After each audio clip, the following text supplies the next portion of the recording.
streaming videos. I can talk about the Oscars and some celebrity story time.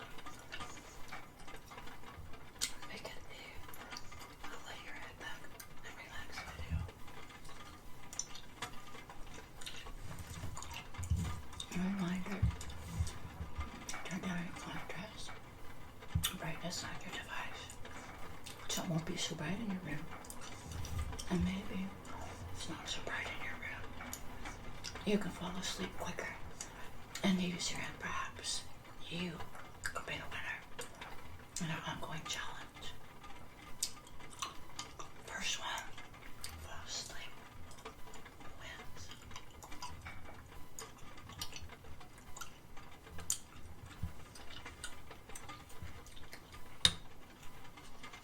So, I've been working on this movie list, I guess you could say, for a long while, because on a daily basis my husband and I were watching Netflix, Starz, Hulu, Prime Audio, and whatever we find on Dish TV. And so I've been wanting to do that. And then last night the Oscars were on. I really enjoyed the Oscars. I was so surprised. It's been a long while since I really enjoyed the Oscars. And so I might add some Oscar story time in there as well, celebrity story time.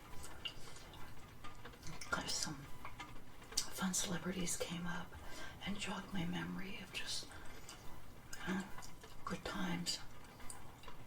I want to share that with you. Anyways, I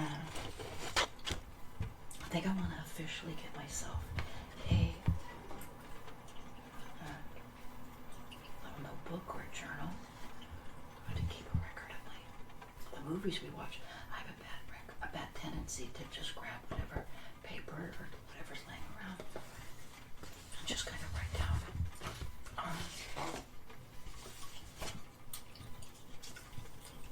my information. So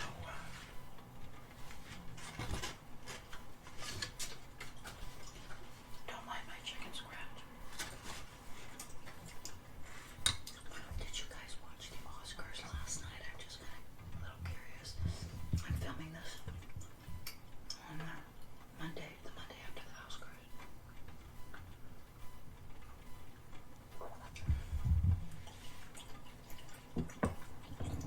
So, first up we have Netflix.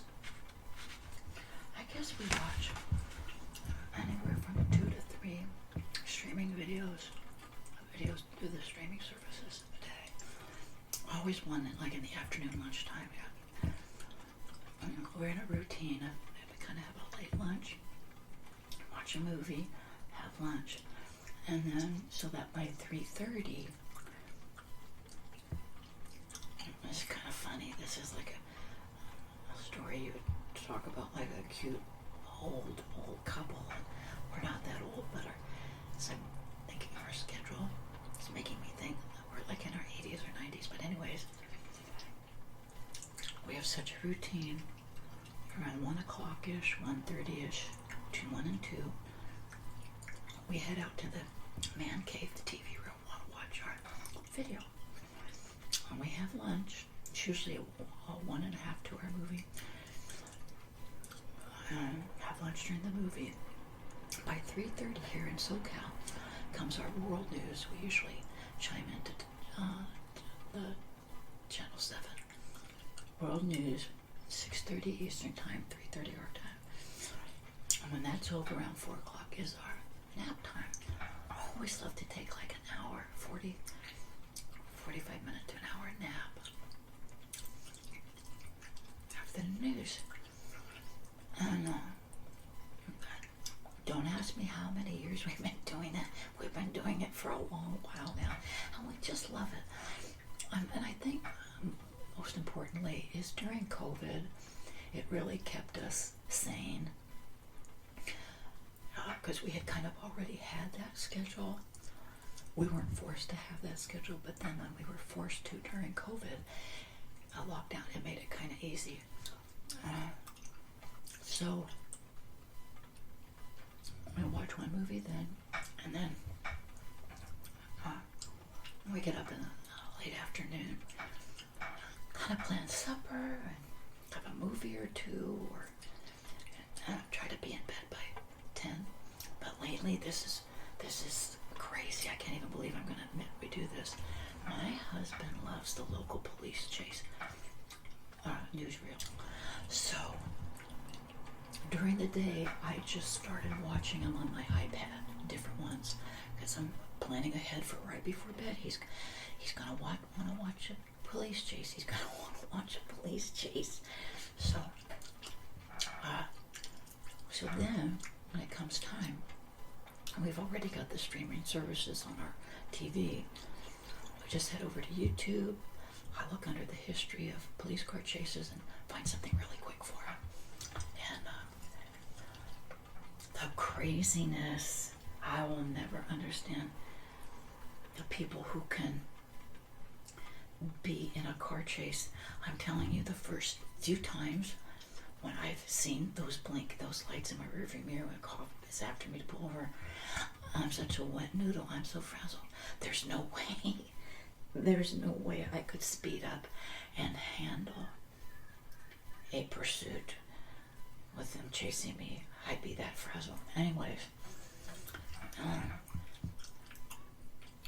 so he's opted out of news right before bedtime now to a car police chase right before bed. So anyways, so that gives us anywhere from 2 to 3 movies a day that we're watching, either on our streaming services or with our Dish. We've got some movie channels on Dish TV. Just a little side note. It's no coincidence how many movies now are popping up that have this Russian spy takeover kind of scenario in the movies. And of course we all know that movie Red Dawn. In fact, I think that was like one of the first movies that came up 4 or 5 weeks ago when all this Ukrainian stuff started. And I saw Red Dawn was on. I said, oh my goodness, that's when the Russians parachute in and take over Arizona and New Mexico. And because of what had just transpired with Ukraine, I thought, this is crazy.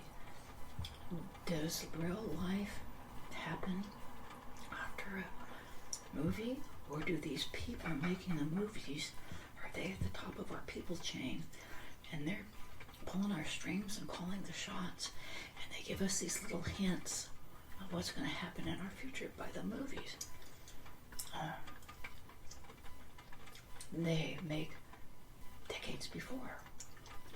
And anyways, I just think about that. I don't know what the answer is, but I do think about it. So somewhere on here I have Red Dawn. There was 1 or 2 other movies I kind of put the kibosh on because as we got into it, it had another Russia spy, Russia something in it. And so we really didn't watch it. We moved on. But I was surprised that all of a sudden how many of those movies came up. So, let's see. Netflix. What do I have up here?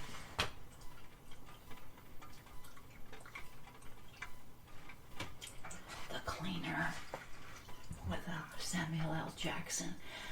I forgot how much I like Samuel L. Jackson. And when he was back in Jurassic Park, he was in a lot of movies. And I guess he was just such a regular and I liked him so much. But we watched the movie The Cleaner. I was in a, never thought of that that's a job, but The Cleaner is, it kind of revolves around him, and he's a person that cleans up serial killer homicide scenes. So we enjoyed that. Bubblegum refill. Oh, then the net, Sandra Bullock. Enjoyed that.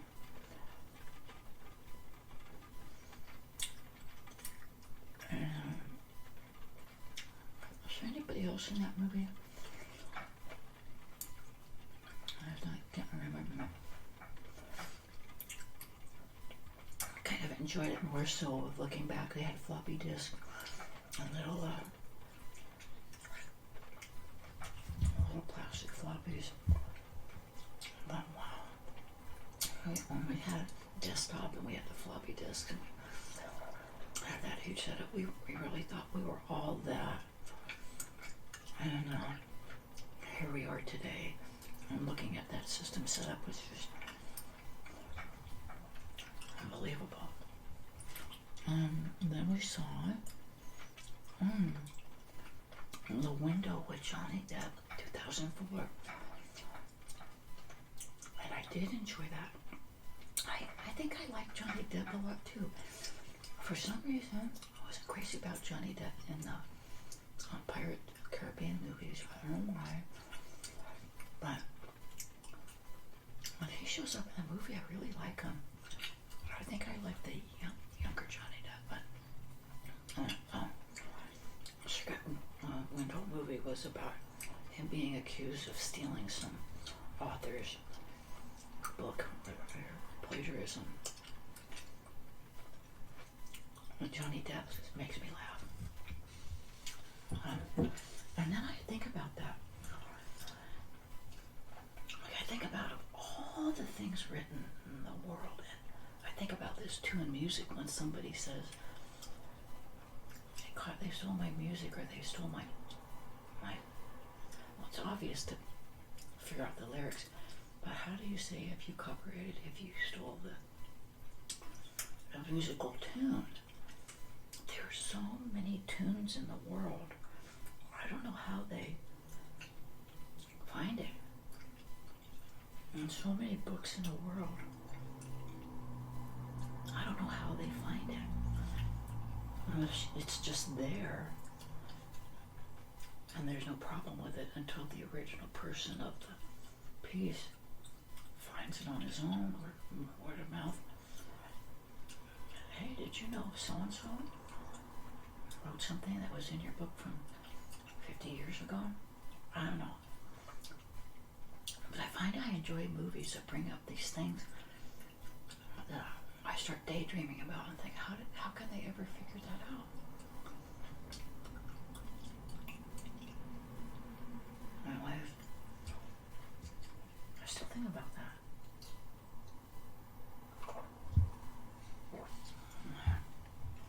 What else do we have here? Oh, Life of Crime. Jennifer Aniston movie. I think I just liked it because Jennifer Aniston was in it. Oh, she's too typical crime movie. My husband enjoyed it. Again, I think we just enjoyed it mostly because of Jennifer Aniston. Again, I'm still on the Netflix movies. Jennifer Aniston. I believe that was a 2013 movie. And then, In for a Murder in 2021. And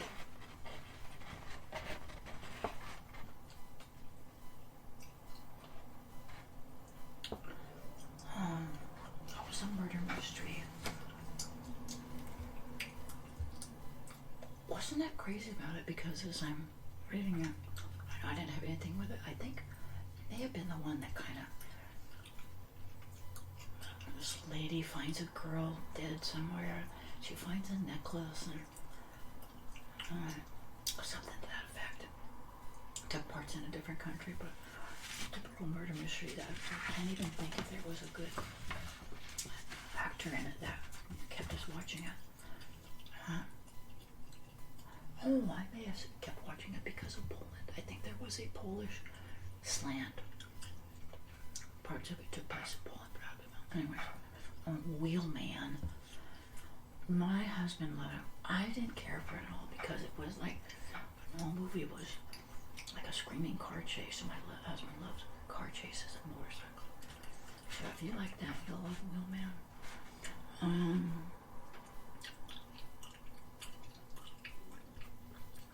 Let's see what else. Prey, P-R-E-Y. That was a recent movie, 2021, about some buddies on a hiking trail, and then they just encounter like a spooky serial killer that tracks them down. It was kind of suspenseful. So we watched all of that. And then Liam Neeson, Walk Among the Tombstones. Now this was a movie from 2014. I loved it. I think I almost love every single movie he's in. A good, like a suspense. Someone kills his wife, and through the whole movie he's trying to track down who killed his wife. But what I want to say about him, there's another movie on here that we watched somewhere. I'll get to it. We love from 2018. But I read in the write-up of the movie that he said that's his last action movie that he's going to be doing. So what does that mean? Does that just mean exactly what it says? It's his last action movie? Because I've been watching these movies. You have to be fit. Now I know a lot of it takes place like on a studio with a lot of cinematography, and so they make you think you're really in the mountain skiing, but you're really not. But some of the scenes where you really have to run and jump and do all this stuff, I'm wondering, like, is that way? Because you really realize that you have to be really fit. That's a physical thing to do action movies. Anyways, I'm just putting the question out there because I wonder about it. So I'm hoping it's just what it means, no more action movies, but that he'll still be making movies. I remember feeling so bad for him when his wife died in a ski accident. Did she hit a tree? Did she and Sonny Bono, did they both die skiing? They skied into a tree. Anyways, I'd say that can really happen because I forget how fast you go when you ski.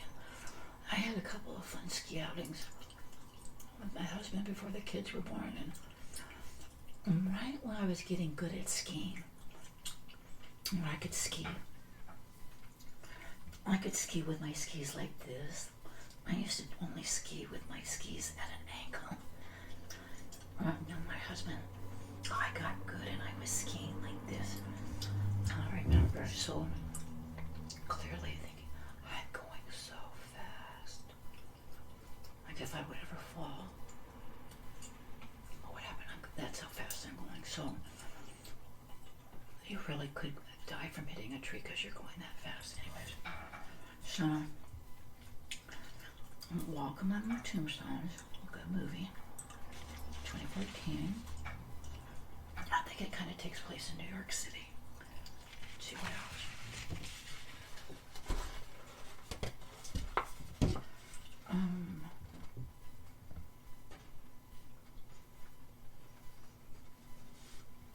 I think that's all for Netflix. And then I got a couple movies here from Starz. We have the Starz streaming video. Have I been saying streaming audio? It's streaming video. We get it through Amazon Prime somehow, but I hadn't been watching it for a while. And then I saw on the fun movie of 1998, Great Expectations with Gwyneth Paltrow, Robert De Niro, and Ethan Hawke. I really liked it. I love Robert De Niro and I love Gwyneth Paltrow movies. I think I watched it for that. Turned out to be a good movie. So it's on Starz if you get Starz. Great Expectations. And then I see I have a lot of Prime videos. What is a spooky like serial killer mystery? Fatal Flip. About this couple who go in to flip a house and they need to hire help to help them flip the house. Anyways, that was spooky. That was from 2015. I'm trying to think, was there anybody in it that made me watch it? Oh, I think I know why I watched it. My husband, he used to be a realtor and really knows the money you can make selling houses. And kind of always said, like, always say, honey, we need to buy that house and then sell it. Back then they didn't call it flip it. They would just say, we need to buy it and then sell it. Oh, we need to buy it and then sell it. I was just not into that. But now I'm moving on. I'm going for bubble gum to my Thin Mint. Remember my little Thin Mint. And so anyways, we watched it. He loved it. It was a little spooky. So, also on Prime was Wandering Eye from 2011. Well, dating site. When these people get together, they end up dead. With a surprise ending when they find out who the killer is. Right? Black Rain, Michael Douglas. I love Michael Douglas movies. I remember him from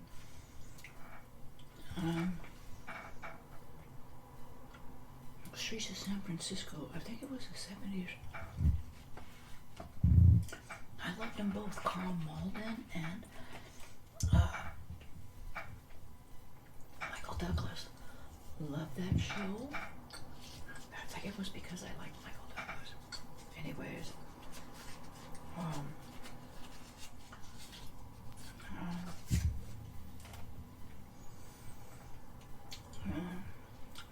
Black Rain, 1989. Michael Douglas and Andy Garcia. He made some good movies. No, I bet there's a motorcycle scene near the beginning, and I always wonder, did he really ride the back of that motorcycle through all that traffic? I would have been a nervous wreck, but anyways. The Double, Richard Gere, Topher Grace from the 70s show, Martin Sheen. That's a good movie. I realize I always like movies. Richard Gere, I love him. Martin Sheen. From 2011. Prime Video's a double. I told you my celebrity story time about Martin Sheen. If it wasn't him, it was his perfect double. Let me tell you, I was at the time living in Santa Barbara. This was in 1980, I do believe. I went to Catholic church, it was a Santa Barbara Mission Church. And I had grown up Catholic, but I really wasn't a Catholic when I was living on my own, but wanted to go because simply there's something so lovely on a Sunday to go up there in Santa Barbara to the mission, go to church, and then do the mission tour. Brings me back to my grammar school days when here in California they would always teach you about the missions, how the missions were, established with the priests or the Franciscan monks or whoever they were that traveled down from San Diego all the way up. Anyways, I'm there, admiring the church, and right in front of me, not there, but there so that I could see a big part of his profile, is what I believe to be Martin Sheen. I'm completely confused because he looks like a misfit. We're in Santa Barbara and everybody's nicely dressed. Not in a suit and tie, not formal dresses, but you can tell they were Santa Barbara people. They were clean cut and all that, myself included. And here he was. He looked like he was doing a reconstruction job or a landscaping job and didn't want to miss church. Came to church, but his shoes may have been too muddy. Maybe he was doing landscaping. I'm telling you, that was the only thing that gave him away, was his shoes. He didn't smell bad. He didn't smell good. Nobody was paying any attention to him, so I wonder if the people on each side of him was his family or friends. I couldn't tell. I remember being so dumbfounded. Like, that is Martin Sheen. And I looked down at his shoes. And if money could talk, they were so beautiful and so perfect. I had to been like $1,000 pair of shoes from Italy. All I can think is they were shiny. European shoes, something like that. And the whole church service,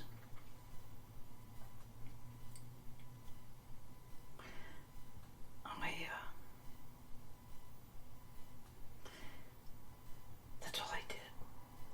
Stare at Martin Sheen. And now as I'm looking, am I staring at the right?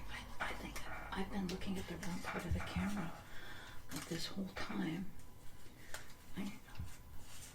For half an hour have I been staring at the wrong? Where's the camera? No, I'm sorry you guys, I'm rearranging furniture. As a little side note, until I get my knees replaced, I'm having issues sitting and moving. So I'm having to rearrange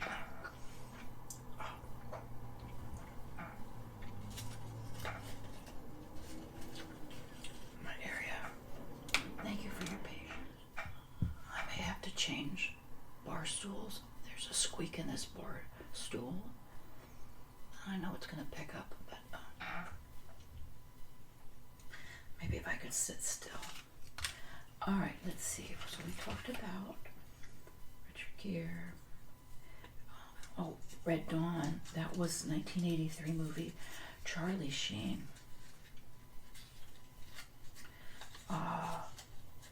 We'd seen it on Dish TV, but I believe it was also on Starz and Prime. It was all over the place. Patrick Swayze. I liked him in that movie too. I also liked him in Roadhouse. Of course, we loved him in Dirty Dancing. And I'm saying, like, right when I was getting to love him, he passed away from pancreatic cancer. Here's a fun movie, Cold Pursuit, 2018. Liam Neeson. It was another, like, tracking down someone killed his son. Good movie. For the life of me, I kept looking at the lady who played his wife in the movie, Laura Dern. Now, she was the lady in Jurassic Park, the first one. And for the life of me, I couldn't tell, is that really her? Has she really aged that much? Or did they do that for the movie? But I keep thinking of Jurassic Park as like from yesterday. Jurassic Park was 1993, so 93, 2003, 2013, 23, so that's 30 years, so maybe that was her. But I really enjoyed the movie.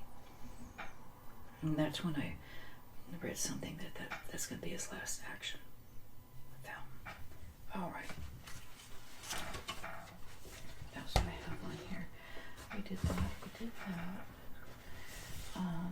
There's some Hulu movies that we watched on Hulu's. Oh, Wolves at the Door. My little brush with fascination with Charles Manson movies. It was made in 2016, but the setting for the movie is 1969 in the Hollywood Hills. So, if you're a Charles Manson spooky like I am, you might like it. I loved it. My husband not so much, but he watched it with me.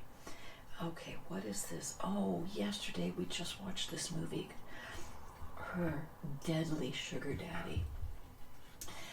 And I think my husband and I get a kick at watching these sugar daddy movies simply because I was accused of that. My husband is 22 years older than myself. Had nothing to do with any of that.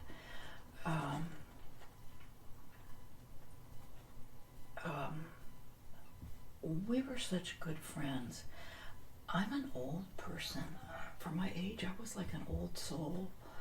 And he was such a young whippersnapper that the age difference had nothing to do with it. But I didn't even know what a sugar daddy was. I remember thinking, are they thinking I'm just looking for somebody because I want to have somebody that's smart like my dad? Really didn't understand it, but now I know that if you're looking for a sugar daddy, you're looking just for someone to just with a ton of money. I think if I even have the term right today, nothing like that. So, anyways, we watched it because of the title. It was just like a juvenile film. It was good, but it wasn't like a really good film. But it was one that was originally on Lifetime. So if you want to watch a sugar daddy movie, there you have it. Hulu. What else was on Hulu? Let me see. I do want to talk about the Oscars. So we talked about Starz. We talked about Prime, Hulu, Dish, and Netflix. And I think that my rest of my little chicken scratch here. Oh, I have a few more things. On Prime, there's this documentary, Lucy and Desi. Loved it. I may have mentioned it before. Loved it. The daughter, Lucy's daughter, did like a documentary. Loved it. That's all I can say is I loved it. If you're a I Love Lucy fan, you might like it too. And then the other movie that I think also was on Prime months ago was Being the Ricardos with Nicole Kidman as Lucy and Javier Bardem as Ricky. Even though a lot of people poo-pooed it, I loved it. I still loved it. And saw them last night at the Oscars, though they didn't win. But I love both of those Lucy movies.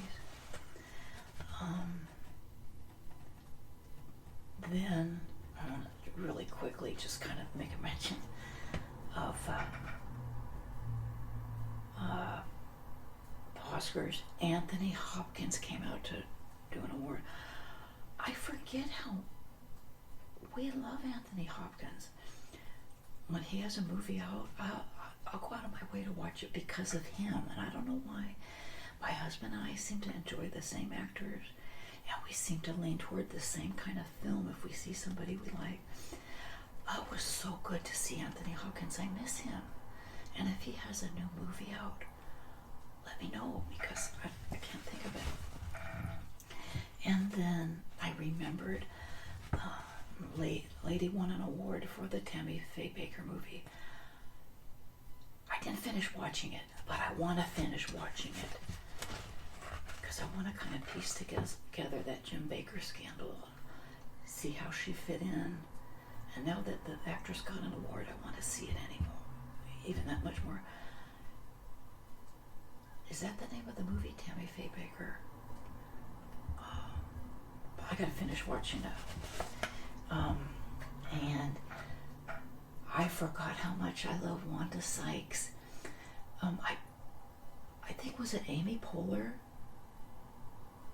Was she the other one? Amy Poehler, Wanda Sykes, and another lady.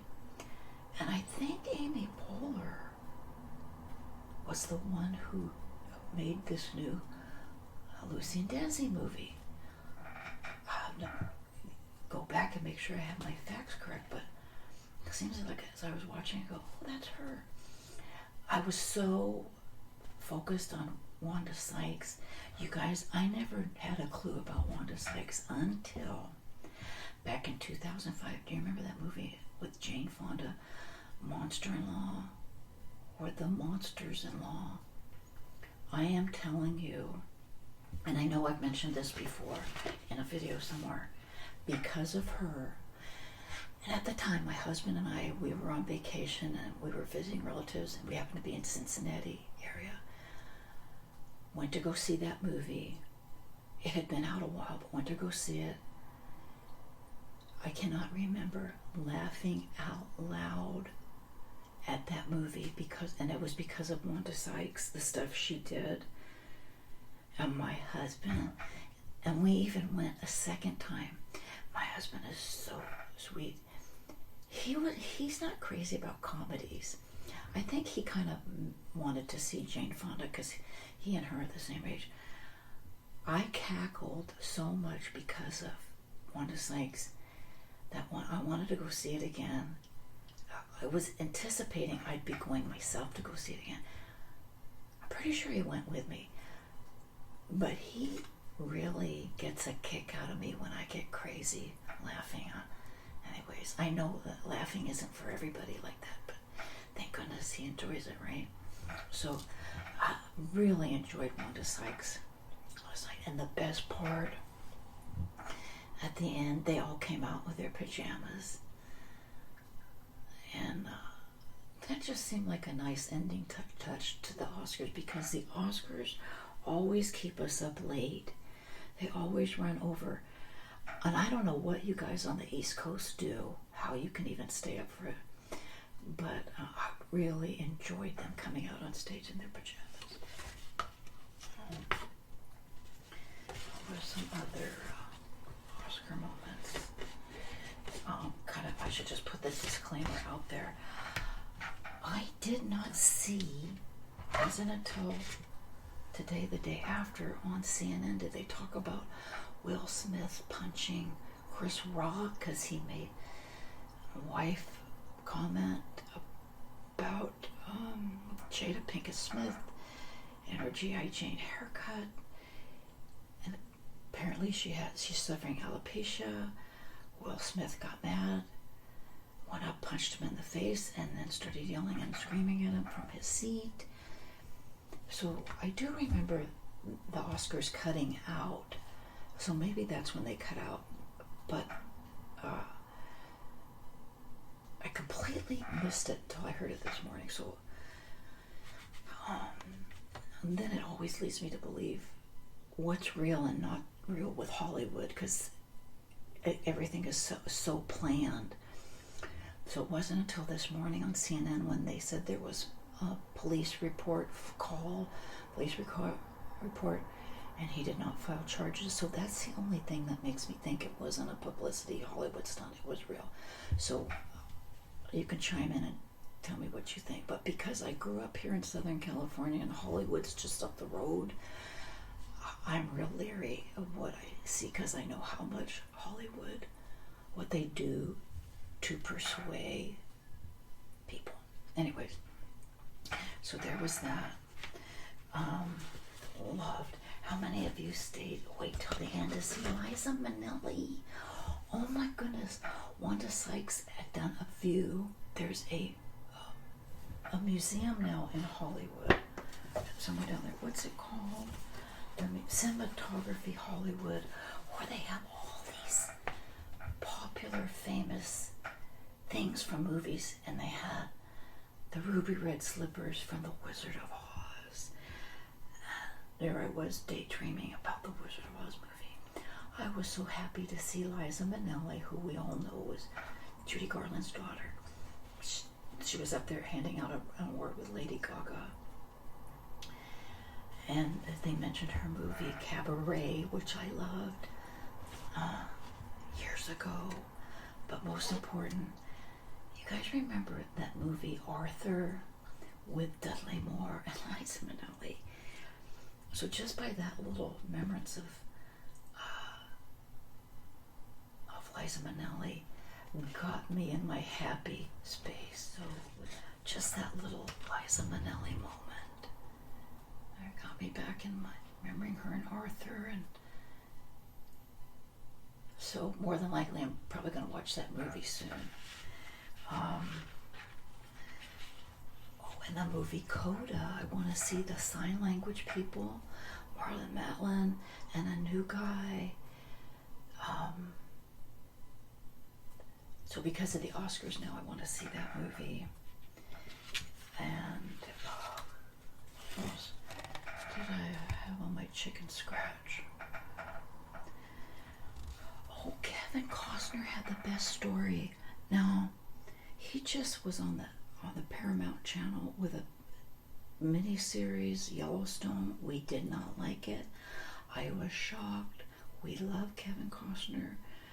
You couldn't watch Yellowstone. We just didn't enjoy it at all.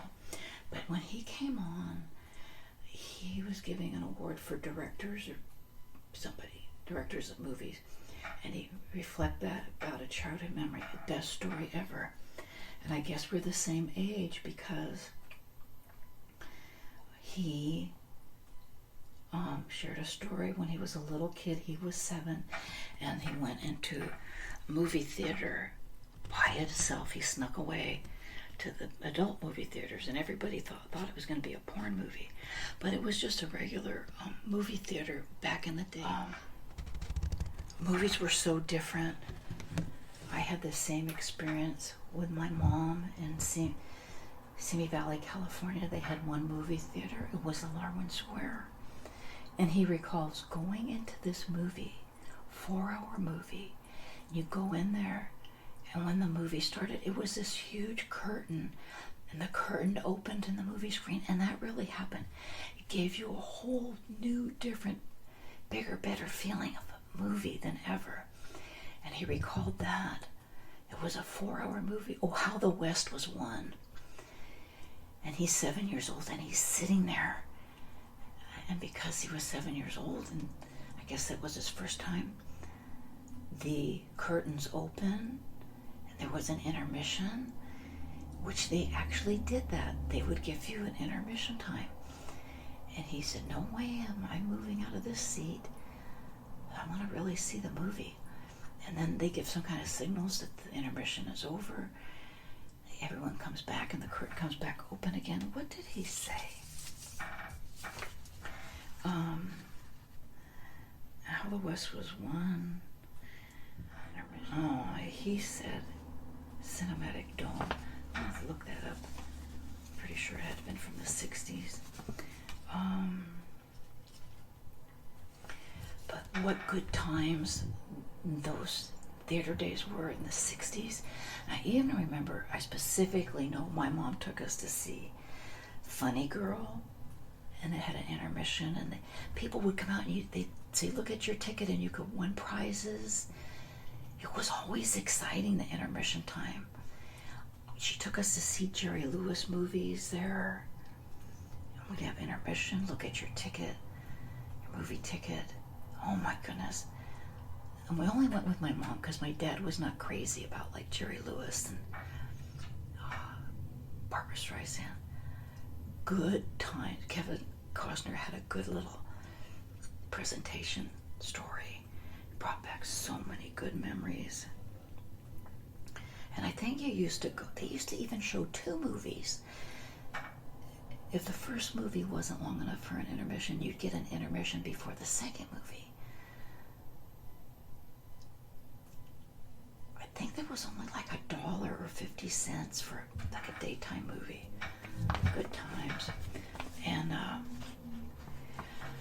the other thing about Hollywood, like I think the reason I used to dread Oscars in the past is that actors would get on and they'd express their personal plea or their personal opinion about world hunger or what's going on in the world or pollution and I did not enjoy it. And I used to get mad and say, they're part of a union. All those actors, you can't be on TV without being in the union or in the guild. So they're allowing all this because if they didn't allow it, they wouldn't be able to do it. I used to always wonder, are these people just saying it because they want to and the TV people don't have a clue? Or do the TV people say on their contract, it's okay to say what you want? After last night, I am convinced that it's all scripted. If you notice, not a single thing was said about Ukraine and Russia, although Mila Kunis, who is a Ukrainian, she was getting ready to introduce somebody. She said a nice little one-liner about our hearts go out to the people of Ukraine. Something nice and short and sweet. It wasn't too offensive. And then this thing came on the screen. It was a moment of silence for the situation over in Ukraine. Okay, so then immediately I thought, no wonder nobody has said anything about Russia and Ukraine. It is all scripted. It is all planned. Before they go on, they know what they can say and what they can't say. So, for what it's worth, you guys just have to know what we see or we think we see on a show or a movie or on the news with movie stars and actors. They're part of a union and they're part of a guild. They have rules they have to follow. So, that was like a big insight. And then later in the Oscars, when Francis Ford Coppola, though, that was another little part. Loved The Godfather, loved Robert De Niro and Al Pacino coming out with him, and loved that little segment. And I do believe there was a little thing. Somebody said a little something about Ukraine or Russia. They put their hand on their heart, and immediately the camera switched to the blonde lady. I want to say Kristen Dunst. Is that the lady who's in the new movie with the dog? Something about the dog movie. I'm sorry, the title escapes me now. And quickly after those three on stage, and a quickie little reference about Ukraine, the camera shows Kristen Dunst kind of leaning over to her husband in like a shocked facial expression, as if to say, oh my goodness, are they going to get in trouble? They talked about Russia, Ukraine. If you recorded it, you can go back and check the sequence of events, but I really saw that, and I did roll it back because we had to record it. So again, I'm telling you that only to tell you this, how Hollywood, they pull our strings. they know what they're doing. They know when to say something, how to say something. And for our role in it is to know that there's an agenda. We can't be fooled anymore to think that, oh, this movie just came up for no reason. Or he said that, or did she really say that? It's all a planned agenda that you don't know until you go back years prior, and then you can connect the dots. So that's why I'm still left wondering, are all these movies from decades ago things that are happening today? They gave us a little glimpse of what's going to be happening, how they're going to manipulate the world. That's my opinion. That's what I've learned. I'm not just sitting here bad-mouthing anything or anybody. I've really connected the dots, and it's happened too many times to be a coincidence. So anyways, the other thing I wanted to say was they had a thing about the people that died. Charles Grodin, what happened to him? Remember, he was in all those Bartholomew, or those movies with the dog that was named after a famous guy, Bartholomew. Charles Grodin died. He came and went. I forgot all about him. What was the name of the movie? Started with a B. I want to say Bartholomew. He died, and we know Sidney Poitier died. I think I mentioned that in my video last, and how he was in that movie Blackboard Jungle with Glenn Ford from, I think, was the 50s, and how that movie just, as a young person, I was shocked that stuff like that happened in a classroom, like what's going on. But I mentioned that before in another video. And then because of seeing him in that movie, I went on to watch Valley of the Dolls. I was still shocked. It's like culture, young people's culture, because I was a good little Catholic girl, went to Catholic church, Catholic school. Can't believe it. Anyways. So what else? Oh, when William Hurt died, and how I didn't know anything about him but my husband, because I guess William Hurt did some military movies, I think, that I never paid attention to. All I know is that he was in the King of Queens, and he was in the King of Queens series where he played the psychologist, and I loved it and laughed and knew he was an actor, William Hurt. But a few times when something would come on, my husband saw William Hurt, and he said, "Oh, William Hurt, he's in that movie, let's watch it." I remember saying something like, "Oh, you like him too?" And he liked him. And I remember saying, "Oh yeah, I saw him on the King of Queens, he was really funny." My husband kind of looked at me like, "What?" So he knew William Hurt, like in his good movie roles, and I only know his cameo on King of Queens. Okay, here. Jamie Lee Curtis was on and gave a little promo for Animals after Betty White, she had passed away, and Jamie Lee Curtis said a little something about helping out the animals. And then this one lady died, her name is Sally Kellerman, who many years, decades maybe, never knew who she was, but her voice was distinctive. And then finally found out who she was, Sally Kellerman, and she was even in a Rodney Dangerfield movie. The voice and the person, when I finally learned. So that's that lovely voice I hear on these commercials where you just hear the voice without her. That was her. Let's see what.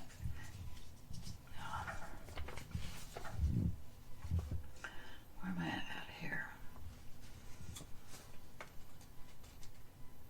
Oh, Here's another Hulu movie, All Good Things from 2010. Ryan Gosling was in it. I only watched it because I loved him in The Notebook. Not crazy about the movie at all. So, for what it's worth, you can Google it if you want to. I dreaded it. I don't know. It seemed like it had a good start and then it went bad.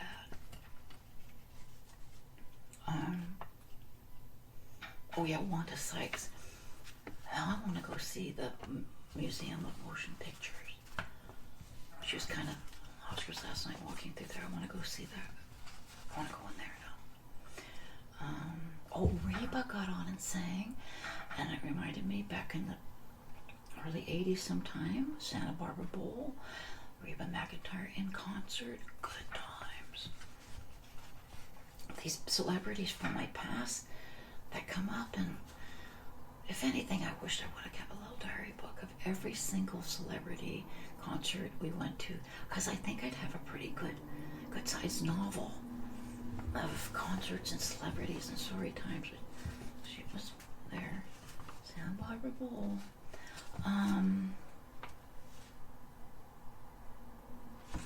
Yeah, I think that's all I have in my little chicken notes here. And Mila Kunis, of course, married to Ashton Kutcher.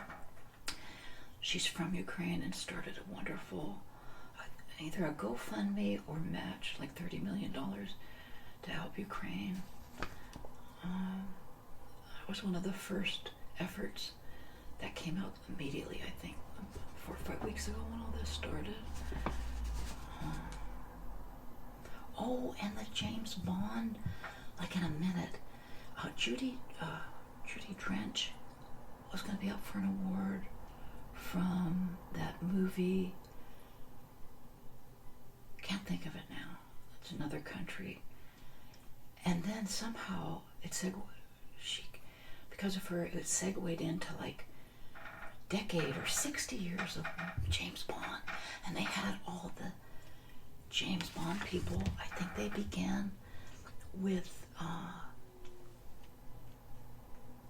was Dr. No?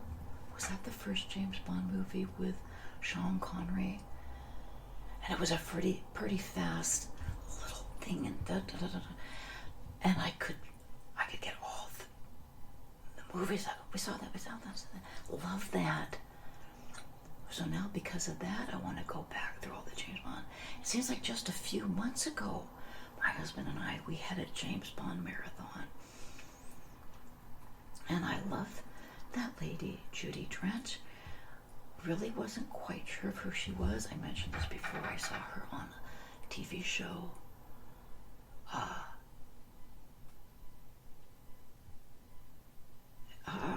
It came after that show with Hyacinth.